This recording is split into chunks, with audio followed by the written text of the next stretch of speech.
Le Burkina Faso, un pays au cœur du Sahel, souvent cité dans les médias pour ses conflits et ses défis sécuritaires, est aujourd'hui sous les projecteurs pour une toute autre raison. Une ville, ultramoderne, émerge au sud de Ouagadougou. Une ville imaginée comme un symbole de renaissance. Mais ce qui surprend le plus, elle porte le nom de son président en fonction, Ibrahim Traoré. Une première sur le continent africain. Est-ce un acte de mégalomanie ou le début d'une nouvelle ère pour l'Afrique francophone?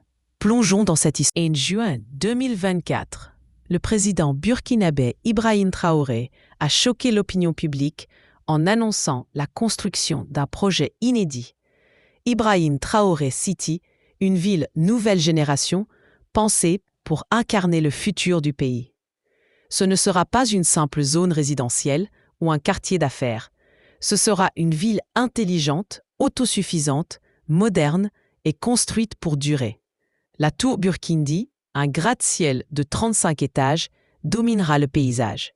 Autour, des logements, des hôpitaux, des espaces culturels, des centres de recherche et surtout, une promesse de souveraineté énergétique. Dans un pays marqué par les coupures de courant et la dépendance étrangère, c'est un tournant stratégique. Ce projet titanesque, dont le coût est estimé à plus de 320 milliards de francs CFA, a immédiatement divisé l'opinion. Par une matinée chaude de juin, les engins de chantier grondent dans le quartier de Ouaga 2000, en périphérie de Ouagadougou. Devant caméras et journalistes, Ibrahim Traoré, en treillis militaire, pose sa main sur la pierre fondatrice de cette ville nouvelle. Ce geste symbolique marque bien plus que le début d'un chantier. C'est une déclaration d'intention. À cet instant, le Burkina Faso ne se contente plus de survivre.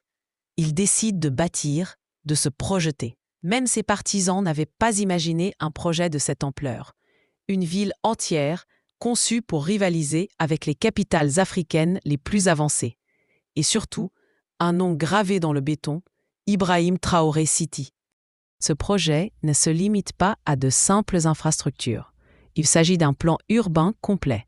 Une tour de 35 étages, la plus haute de la région, 15 immeubles modernes, des centaines d'appartements éco-conçus, un centre médical de pointe, des écoles, des bibliothèques, des centres culturels, des espaces verts et des zones de loisirs pour la jeunesse, un pôle technologique pour les startups africaines.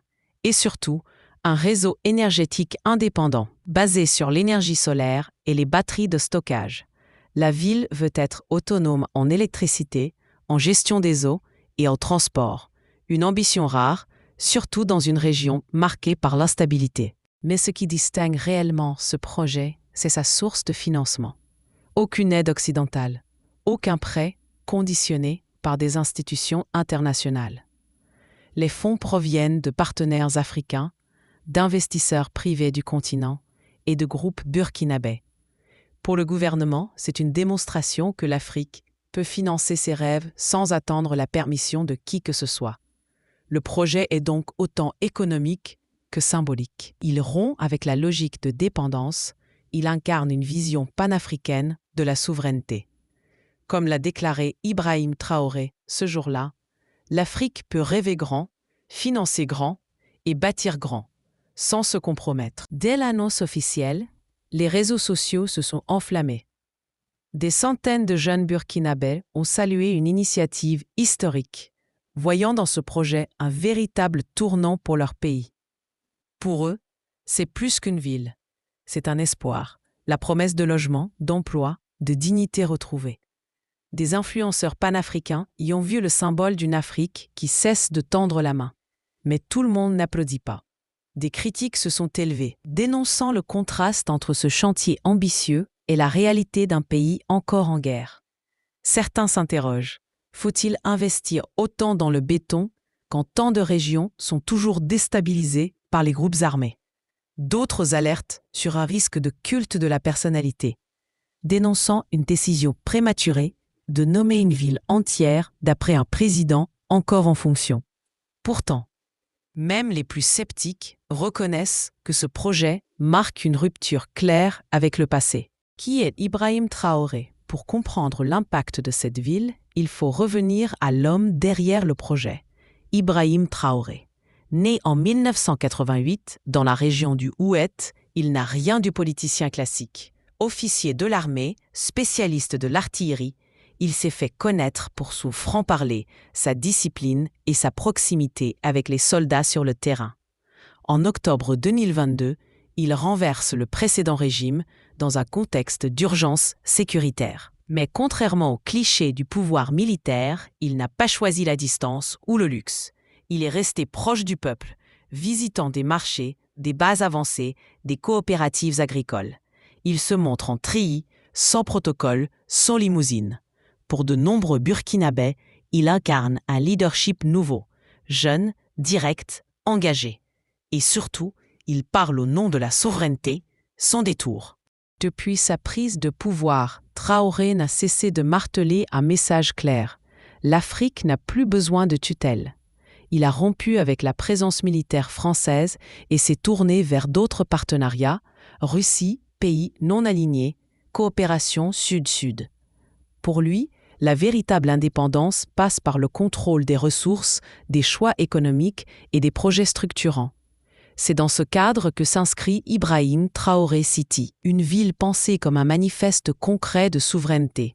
Chaque immeuble, chaque route, chaque installation énergétique est une réponse à des décennies de dépendance. Pour ses partisans, ce n'est pas de la vanité. C'est un acte de foi en l'Afrique, une rupture avec le modèle néocolonial de développement. Malgré l'enthousiasme, les obstacles sont bien réels. Le premier, c'est la sécurité.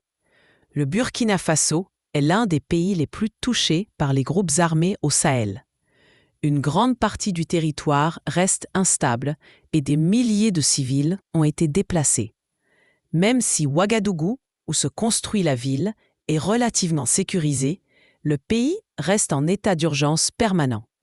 Le deuxième défi, c'est l'économie. L'investissement de plus de 320 milliards de francs CFA pour une seule zone urbaine soulève la question de l'équité.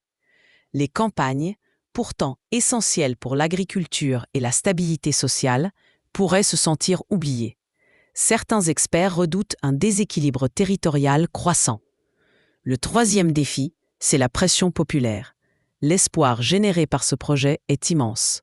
Si les logements ne sont pas accessibles, si les emplois ne suivent pas, si la ville devient un simple décor, la déception pourrait être brutale. Le symbole deviendrait un fardeau. Au-delà du Burkina Faso, c'est toute l'Afrique qui observe ce chantier. Pour les jeunes militants panafricains, cette ville représente une alternative concrète à la dépendance structurelle. Une preuve que l'on peut imaginer des infrastructures modernes sans passer par le filtre des anciens modèles coloniaux.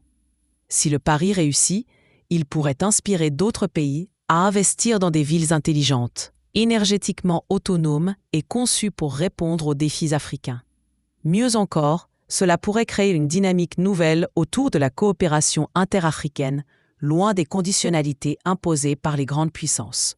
Mais si le projet échoue, il pourrait être instrumentalisé pour discréditer. Aujourd'hui, les premières fondations ont été posées. Les grues sont là. Les plans sont ambitieux. Le discours est clair. Mais tout reste à faire. Cette ville est plus qu'un projet immobilier. C'est un miroir du rêve burkinabé. Une tentative de redéfinir l'image d'un pays souvent réduit à la crise et au conflit.